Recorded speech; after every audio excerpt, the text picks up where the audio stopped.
Hello, welcome to my Learning Manifesto. My name is Rich Kolka. This is for EDLD 5302, Spring for Lamar University. I will begin with what passionate educators kind of have in common.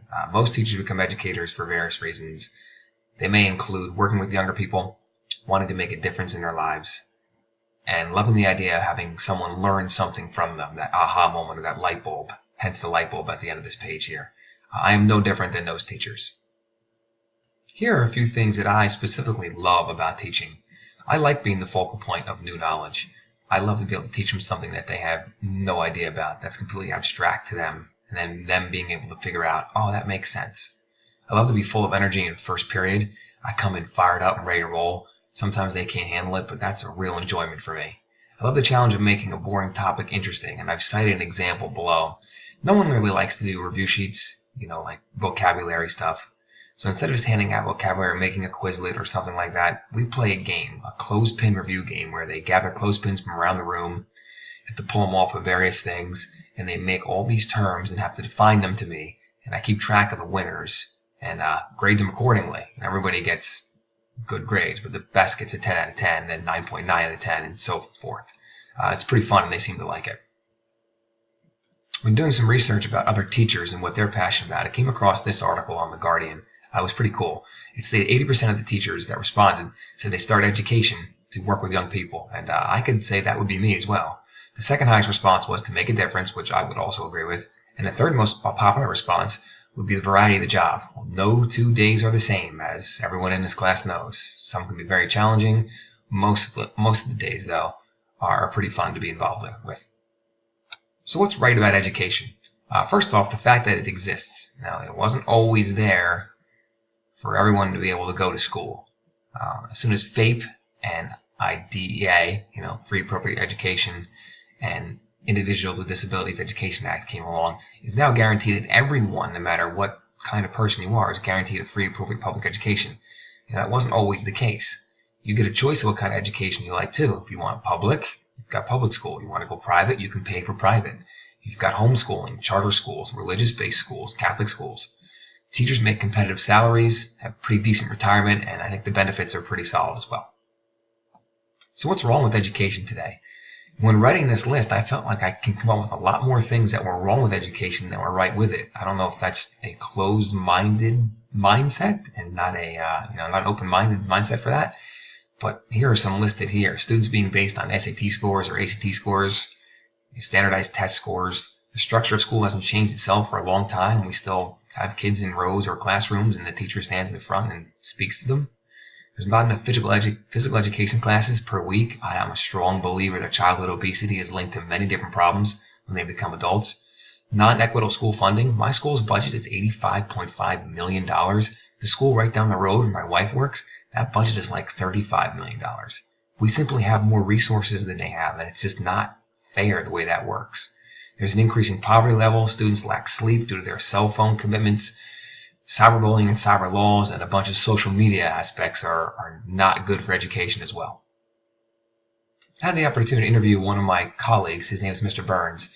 And in his interview, his best quote was, "If I didn't get a grade that I wanted, it was my fault," meaning his fault. And nowadays, he feels that if the student doesn't get the grade that their parent wants, the parent will call and say that the teachers didn't do enough to help them. He feels like that is completely wrong. Mr. Burns teaches with me. We teach a co-taught low-level applied science class, and he's been teaching for 7 years.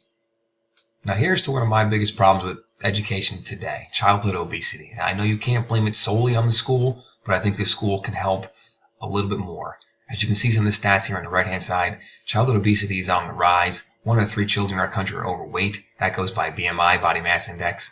It leads to shorter lifespan and multiple disabilities when they become older. And one of the biggest facts I found was that overweight individuals, their medical expenses are about $62,000. That's roughly about double the cost of a person who is normal weight. So how do we fix it?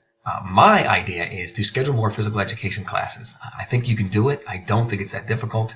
I'd rather see a physical education class than a study hall. Offer more interesting physical education classes. There's lots of different stuff you can do out there. You can involve the Wii or other games that they like to do anyway, and you can actually be moving around while playing a video game. Virtual reality is on the rise. There's lots of different things that are on its way. Providing game equipment for elementary schoolers during recess, lacrosse, badminton, tennis, basketball, I don't care what you use, football, it doesn't matter. I think that would increase play. I think recess needs to be longer. Here is a cool little life cycle of what happens when a healthy child becomes obese and some of the problems that they may have as they get older. I think social media is a big problem. I, for one, have been recommended to not have a social media account as I'm a high-profile figure in the district. I don't have a Facebook. I don't have an Instagram. I don't have anything but a LinkedIn, and that's for business purposes only. And most of the students don't use LinkedIn anyway. But two of the biggest social media issues that I found while researching it was the one called "Let's Shoot Up the School" during homecoming. A picture of two girls with guns facing a poster that said "Let's shoot up the school" during homecoming. I mean, that's just ridiculous. And then filming a teacher getting dressed in the locker room and then posting that on a social media site, that's just wrong. So what do? Well, it kind of comes down to student choices. Students have to make good choices as they do with anything in life, and this is no different than those. Can the school help out? Sure. They can ban certain sites while in school unless teachers want to use them. They can use laws that have communication between teachers and student monitored, so you don't get the ever forbidden student-teacher interaction. And then we can't control the outside world, so there's always going to be potential for inappropriate usage of social media. It's just something we're going to have to deal with in today's age. One of my biggest fears in emerging technology, it's kind of funny when I'm reading it back here, is artificial intelligence could possibly take over teacher jobs and tutoring, but I think it's a real cause. It may not happen in my lifetime, but one program I came across was called the Cognitive Learning Virtual Assistant. And it can actually converse with students by computer programming and answer questions. And I put an example down here on the right-hand side where you can see a kind of a text message from Cognitive, the virtual assistant, answering a question on neurons and dendrites.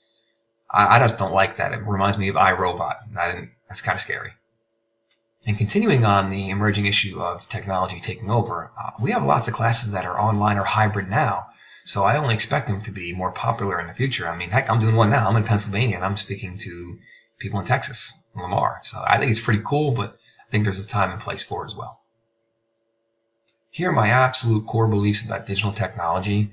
I think technology should be used to enhance student learning, not be a game source or a distraction. I think that's a big problem.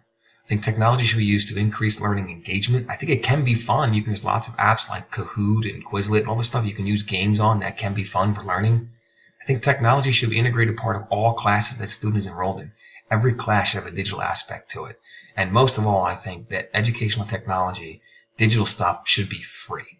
I think it should be equal across every platform. I don't think it's fair to charge for these apps. I know that people invent them, they want money for them, but if it's for education, they should be subsidized somehow, like the government does with corn. I think it's more important than that.